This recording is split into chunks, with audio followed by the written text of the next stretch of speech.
نحمده ونصلي ونسلم على رسوله الكريم اما بعد فاعوذ بالله من الشیطان الرجیم بسم اللہ الرحمن الرحیم۔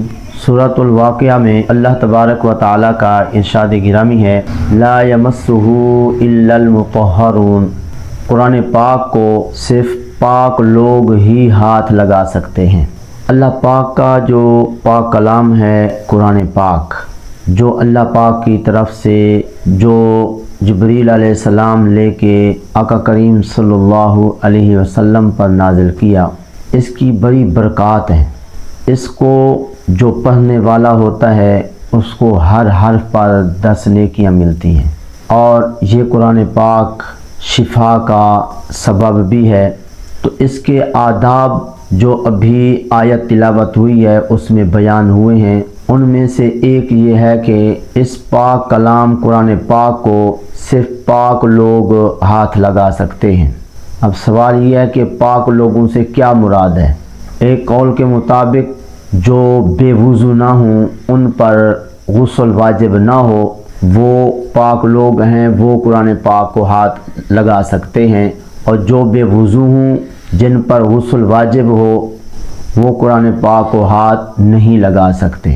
ہمارے آقا کریم صلی اللہ علیہ وسلم نے بھی اسی طرف توجہ دلائی، فرمایا کہ قرآن پاک کو پاک لوگ ہی چھوڑ سکتے ہیں، وہ ہاتھ لگا سکتے ہیں، اور جو پاک لوگ نہیں ہیں یعنی ان پہ وضو جو ہے وہ واجب ہے، بے وضو ہیں، اور اسی طرح ان پہ غسل واجب ہے، تو وہ قرآن پاک کو ہاتھ نہیں لگا سکتے۔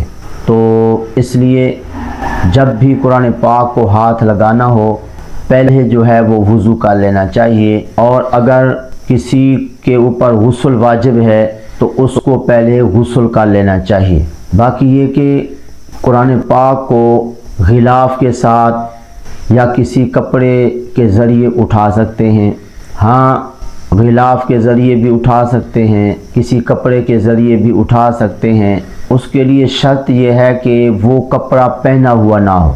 مثلاً آستین کے ذریعے قرآن پاک کو اٹھانا جو ہے یا ہاتھ لگانا، یہ ٹھیک نہیں ہے۔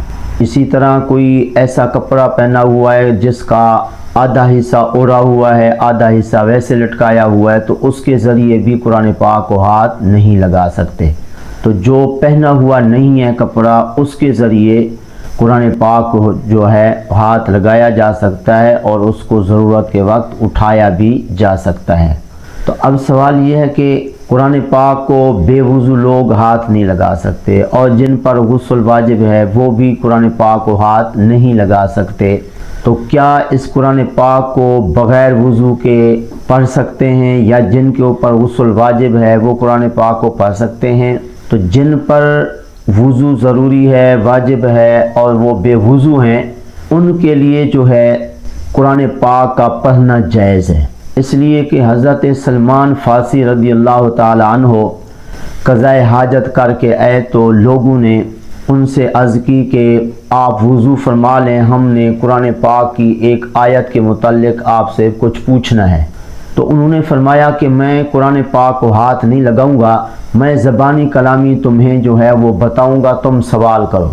تو آپ سے سوال کیا گیا اس ایک آیت کے متعلق، تو آپ نے قرآن پاک کی تلاوت فرمائی، اور اس کے بعد جو ہے اس کی وضاحت فرمائی، اور چونکہ قضاء حاجت کر کے آئے تھے، وضو نہیں فرمایا تھا، جس سے پتہ چلا کہ ایک صحابی رسول کا عمل ہے کہ بغیر وضو کے آیت کو پڑھ رہے ہیں، اس کا مفہوم بیان کر رہے ہیں، لہذا بغیر وضو کے قرآن پاک پڑھا جا سکتا ہے۔ اب سوال یہ ہے کہ جس پر غسل واجب ہے، یعنی وہ جنبی آدمی ہے، تو وہ کیا قرآن پاک پڑھ سکتا ہے؟ تو جو جنبی آدمی ہے وہ نہ تو قرآن پاک کو ہاتھ لگا سکتا ہے، نہ وہ قرآن پاک کو پڑھ سکتا ہے۔ آپ صلی اللہ علیہ وسلم کے بارے حضرت علی رضی اللہ تعالیٰ عنہ فرماتے ہیں کہ آپ صلی اللہ علیہ وسلم کو صرف جنابت ہی قرآن پاک کی تلاوت سے روکتی تھی۔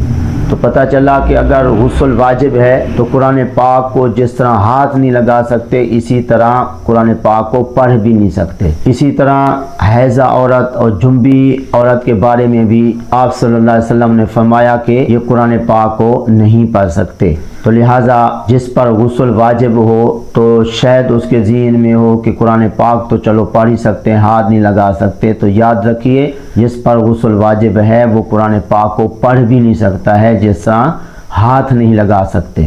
باقی رہا سوال کہ جو تفاسیر ہیں، فقہ کی کتاب ہیں اور حدیث کی کتابیں ہیں، ان کو کیا ہاتھ بغیر وضو کے لگایا جا سکتا ہے؟ اس بارے میں حضرت علامہ مفتی غلام رسول سعیدی صاحب علیہ الرحمت فرماتے ہیں، میرا مختار یہ ہے کہ تفسیر جن کے اندر کوئی آیت نہیں لکھی، صرف تفسیر کی کتابیں ہیں، تو بغیر وضو کے ان کو ہاتھ لگایا جا سکتا ہے، اور فقہ کی کتابیں بھی جن میں کوئی آیت نہیں لکھی ہوئی ان کو ہاتھ لگایا جا سکتا ہے۔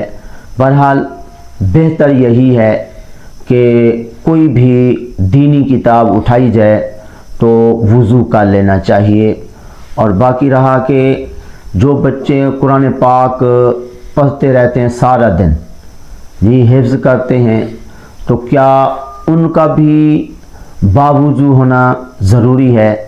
اس بارے میں حضرت قبلہ علامہ مفتی غلام رسول سعیدی صاحب اپنی تفسیر تبیان القرآن میں فرماتے ہیں، کیونکہ انہوں نے ہر وقت بیٹھ کے پڑھنا ہوتا ہے، بار بار ان کے لیے وضو کرنا مشکل ہوگا، تو جو حفظ بچے پڑھتے ہیں ان کے لیے گنجائش ہے کہ اگر ان کا بار بار وضو ٹوٹ جاتا ہے تو وہ جو ہے قرآن پاک کو پڑھتے رہیں۔